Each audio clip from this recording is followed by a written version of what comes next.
கோவை நாடாளுமன்ற தொகுதியில் பாஜக சார்பில் போட்டியிடும் சிபி ராதாகிருஷ்ணனை ஆதரித்து துணை முதலமைச்சர் ஓ பன்னீர்செல்வம் உரையாற்றி வருகிறார். அதனை நேரலையில் காணலாம். அம்மா அவர்கள் ஆண்டிருக்கிறார்கள், நல்லாட்சி தந்திருக்கிறார்கள். திரு கருணாநிதி அவர்களும் தமிழகத்தை மைனாரிட்டி கவர்மெண்டாக ஆட்சி நடத்தியிருக்கிறார். 10 ஆண்டு காலம் மத்திய மாநில அரசு, மத்தியில் காங்கிரஸ் திமுக கூட்டணி ஆட்சி இருந்து ஒன்றும் பிரயோஜனமே இல்லை. 9 திமுக அமைச்சர்கள் அங்கே மத்தியிலே அமைச்சர்களாக இருந்தார்கள்.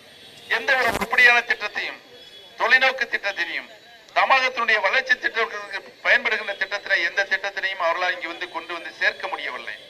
பாழாய் போன சேதுரு சமுத்திர திட்டத்தை கொண்டு வந்தார்கள். மாண்புமிகு அம்மா போய் சொன்னாங்க, திட்டம் தோல்வியில் தான் முடியும். நீங்க என்னதான் கடலுக்குள்ள கால்வாயை தோண்டி தோண்டி மணல் எடுத்தாலும் அந்த பகுதி இருக்கின்ற கடலுடைய அமைப்பு மணல் நகரும் தன்மையில் இருக்கிறது.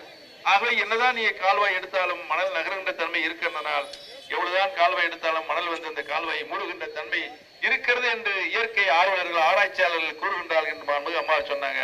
கேட்கல. 40,000 கோடி ரூபாய் கொண்டு போய் கடல்ல போறவங்க போட்டாங்க. கடலுக்குள்ள போட்டாங்களோ இல்லாட்டி யாரு வீட்டை விட்டு போட்ட தெரியாது. அந்த திட்டம் பாழா போச்சு.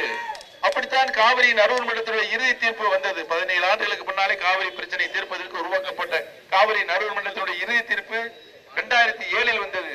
அன்றைக்கு ஆண்டு கொண்டிருந்தவர்கள் காங்கிரஸ் திமுக கூட்டணி ஆட்சி. தமிழ்நாட்டில் திரு கருணாநிதி மாண்புமிகு அம்மா சொன்னாங்க, காவிரி நடுவர் மன்றத்துடைய இறுதி தீர்ப்புக்கு அதிகாரம் வேண்டுமென்றால் மத்திய அரசுடைய அரசியலில் உடனடியாக வெளியிட வேண்டும். நீங்கள் ஆளுகின்ற பொறுப்பில் இருக்கின்றீர்கள். 24 மணி நேரத்தில் நீங்கள் நினைத்தால் அரசாணை தர முடியும்.